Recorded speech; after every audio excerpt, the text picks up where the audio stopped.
Hello, I'm Charlie Cheetah, and I'd like to tell you the story of Pongo.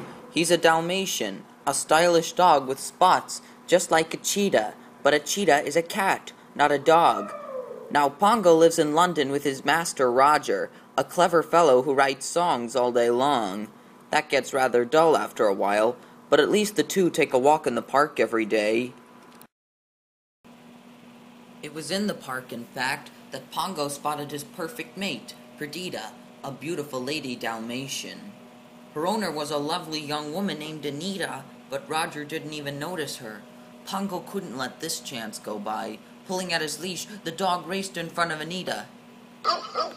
"Pongo, where are you? Oh, I beg your pardon, miss." And so you could say that Pongo brought Roger and Anita together.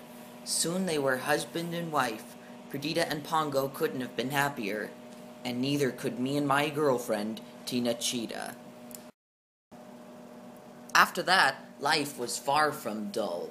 The first chore was to turn Roger's messy bachelor flat into a real household. It was no easy task. I suppose that's why Roger and Anita hired Nanny, their cook and housekeeper. Soon the place was the perfect home for two couples just starting out. Life was grand, and one day Perdita gave Pongo wonderful news. "Pongo, dear, we're expecting puppies." Finally, the big day arrived. Nanny was so excited. "Mr., Mrs., the little ones are here." We rushed into the kitchen. There sat proud Perdita with 15 adorable puppies. Roger and Pongo danced around the room. "Pongo, old boy, congratulations." Then a harsh knocking cut the celebration short. Nanny opened the door, and there stood Anita's old classmate, Cruella DeVille. Perdita trembled. "Oh, Pongo, it's that evil woman." Cruella swept into the kitchen, wrapped in expensive furs. "Anita, darling, I heard you were expecting Dalmatian puppies. I'll buy every single one of them." But then Cruella caught sight of the puppies. "Ah! They're mongrels, Anita! No spots!" "No, Cruella. Dalmatians are born white. They'll get their spots in a few weeks." "Oh, then I'll take them all." Roger saw Perdita's frightened look. "No, we're not selling the puppies. You won't get a single one." Cruella sneered. "All right, keep the little beasts, but you'll be sorry." The next few weeks passed quickly. The puppies all grew and got their spots. Nanny, my friends, and I watched over them like proud grandparents. Each puppy was different from the others. Rolly was always hungry. Lucky got into mischief. Penny and Patch were never apart, but they all loved to watch television. Their favorite program was Thunderbolt the Wonder Dog. Each week, the pups cheered as their hero brought another criminal to justice. One winter evening, Anita, Roger, Perdita, Pongo, Tina, and I went for a walk in the park. The puppies were left at home under the watchful eye of Nanny, as well as Spotty Samuel Leopard Cub, P.S. Pangolin, Red the Kangaroo, Krebs the Koala, and Timon and Billy the Meerkat brothers. While we were gone, two suspicious-looking men knocked at the door. "Excuse me, madam. We are here to read the electric meter." "Oh, no, you're not. No, you can't come in here." But the two pushed their way into the house, locked Nanny in the attic, and stole all the puppies, not to mention Sam, P.S., Red, Krebs, Timon, and Billy, too. No one, not even the police, could solve the case.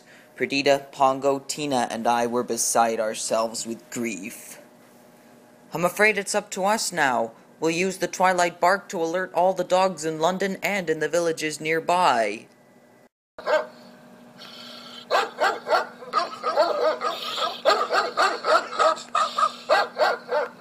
The message passed from dog to dog, over the city and through the towns. It was late at night when the call reached the village of Suffolk. An old sheepdog woke up. I say, it's an alert. One long howl, two short, one yip, and a woof. 15 little Dalmatians, a leopard cub, a pangolin, a kangaroo, a koala, and 2 meerkats have disappeared? Sergeant Tibbs, the cat, sprang to attention. "Colonel, sir, 2 nights past I heard puppies barking at the old DeVille mansion." "Well then, you'd better do some scouting. On the double, Tibbs." "Right-o, sir." Sergeant Tibbs approached the crumbling mansion.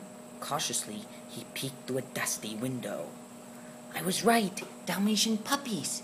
But there are more here than 15. Actually, there were 99 puppies, plus Sammy leopard cub, P.S. pangolin, Red the kangaroo, Krebs the koala, and Timon and Billy the 2 meerkats, in addition to the 2 crooks, Horace and Jasper, and 1 Cruella DeVille. Finish it tonight! I don't care how you get rid of them. I want my spotted coat by morning, do you hear?" Sergeant Tibbs raced back to report to the colonel, who sped the message to us in London.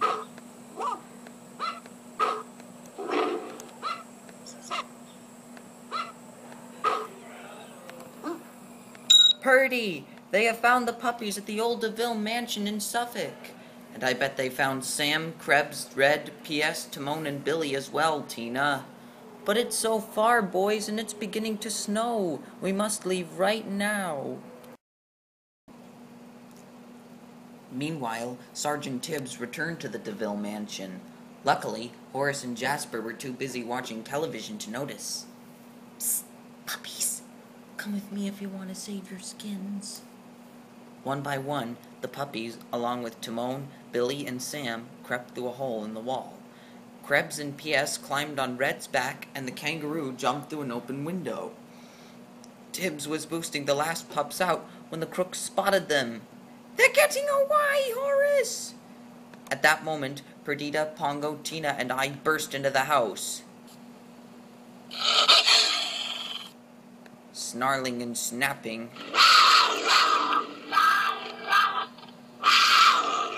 we kept Horace and Jasper busy while the pups escaped into the night. We all headed into the colonel's old barn, where Tina stared at the dozens of extra puppies. "Why would Cruella want so many, Sergeant Tibbs? She was going to make coats out of them, ma'am. She's a devil, a witch. Oh, Pongo, what'll we do? We have to get all the puppies back to London somehow." Tibbs cocked an ear. "Colonel, sir, there's a truck heading this way. Horace and Jasper are following our tracks." "We'll hold them off to the bitter end, Sergeant. Pongo, you'd better head out the back way." Horace and Jasper stepped right into the colonel's trap. As the old sheepdog kept them at bay, Captain the horse took aim and kicked both the crooks right through the barn wall. Oof! Horace and Jasper limped back to the mansion, where they found Cruella waiting for them. "You fools! Get in the truck and find those puppies!" Meanwhile, we struggled across the snowy countryside looking for shelter. A friendly cocker spaniel put us up in a warm dairy barn, but we weren't safe yet. We heard the crook's truck driving by. Tina was worried. "They're looking for us, Charlie. I don't know how we're going to slip past them." Happily fed, the puppies began to play in a pile of coal. Perdita gasped. "Why, Pongo, they're all black." "Purdy, what a great idea! We'll all roll in the dust and disguise ourselves. Cruella won't recognize us." Meanwhile, the cocker spaniel found us a ride home to London in a moving van. Perdita, Pongo, my friends, and I were loading the puppies into the van when Cruella drove by. Unfortunately, a drop of snow fell onto Pongo's coat and washed away the soot. Cruella saw him and slammed on the brakes. "It's the Dalmatians!" I tossed the last puppy into the van just as Cruella raced after us. "You little beasts! You can't get away this time!" Ranting and raving, she lost control of her car and crashed. Cruella crawled out of the wreck. "My coat! My beautiful spotted coat! It's gone forever!" We were safe at last and on our way back to London. That evening, Roger heard a scratch at the door. Anita, come here. The puppies are back. Oh, Roger, how wonderful.